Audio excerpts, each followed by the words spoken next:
करी दिली राज्यावरी. याचं का होतं हेच जाणून घेण्यासाठी आज आपण जाणार आहोत. वर कहा तुम्ही. असा एक राजा जो म्हण महाराष्ट्र माझा, काम त्याचं दिलते, पक्ष त्याचा म्हणते. बरोबर. अशाच महाराष्ट्रातल्या तरुण राजच नेत्याला भेटायला जाऊया. चला राज ठाकरे यांच्या घरी. हो भाऊ, शिवतीर्थावर येणार का?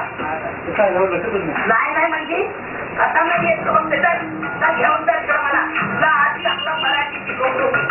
राजसाहेबांचं घर येत होतं, मराठी शिकायच पाहिजे. तू तर घेऊन चाल. नाही येत म्हणजे काय? नाही येत म्हणून सांगतो मला. मराठी येतं काय बोलाया?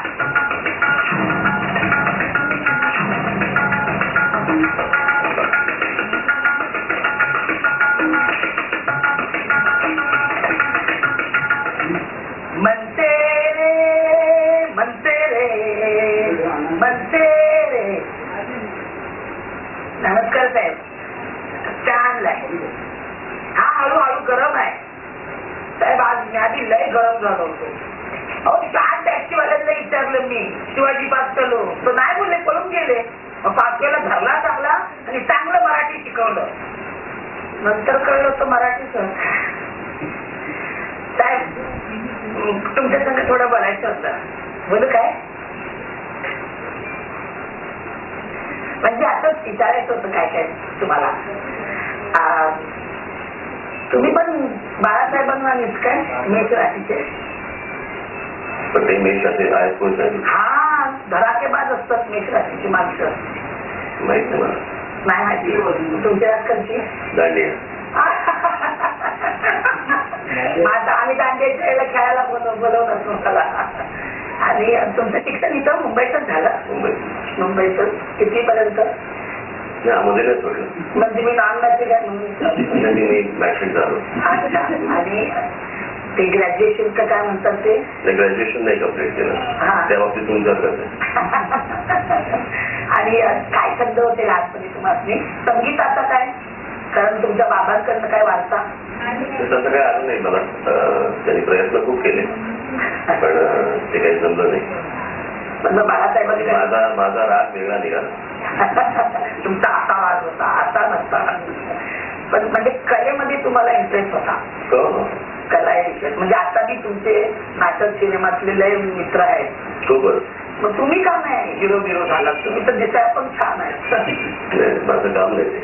असं कसं? सध्या आम्हाला विलन ठरवण्याचंच काम जास्त सुरू आहे. असं नाही होत साहेब. आम्ही समजा तुमच्या बाजूने आहोत. तुम्हाला कोण विलन ठरवणार? पण मला सांगा, तवा राजकारण द्यायचं ठरवलं होतं का तुम्ही? नाही, अगदी ज्याला अवघाताने राजकारण जातो. पण राजकारण कसं होतं, लहानपणापासून मी त्या वातावरणातच वाढलो होतो.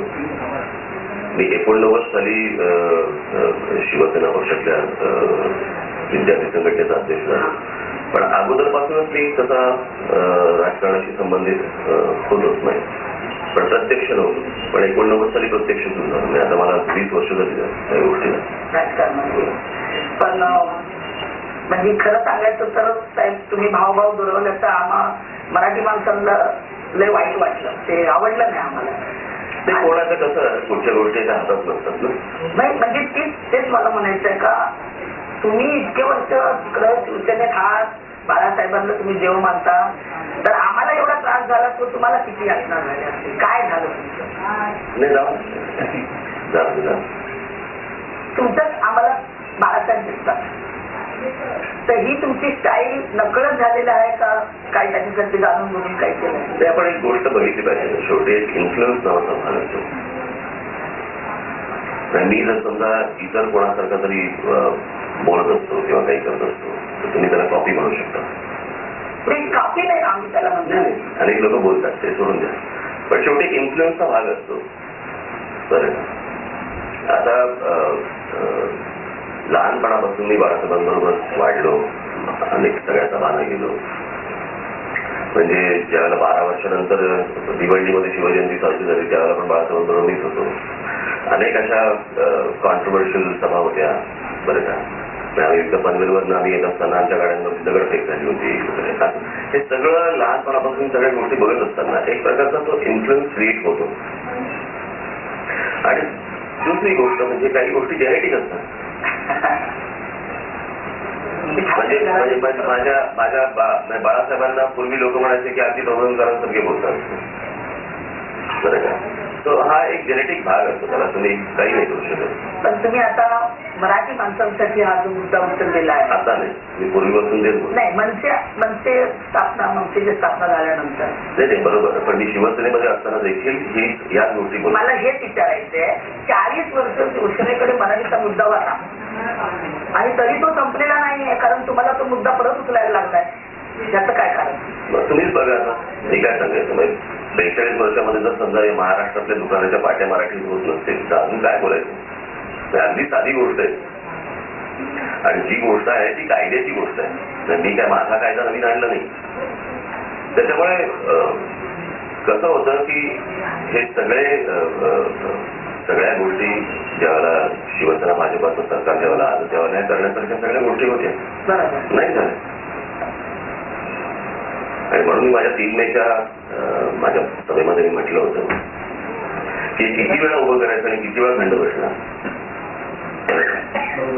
म्हणजे इतर राज्यांमधल्या लोकांना आपल्या भाषेबद्दल, आपल्या अस्मितेबद्दल, आपल्या मातीबद्दल जो एक अभिमान असतो तो आपल्या लोकांना का नाही. पण आपण इतके घरंगळत कशी जगायला जातो इतरांसोबत.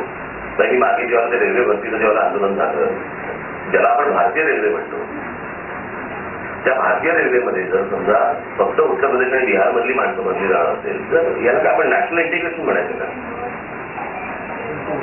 महाराष्ट्र आणि किंबहुना महाराष्ट्राला कोणी समजवण्याच्या भानगडीतही पडू नये.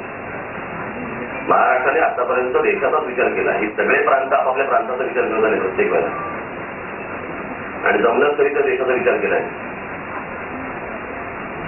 महाराष्ट्रातल्या आजपर्यंतच्या सगळ्या थोर पुरुषांनी, महिलांनी ज्या काही आपल्या देशाविषयी भूमिका मांडलेल्या आहेत त्या आजपर्यंत तपासून बघा. या कार्यक्रमाचे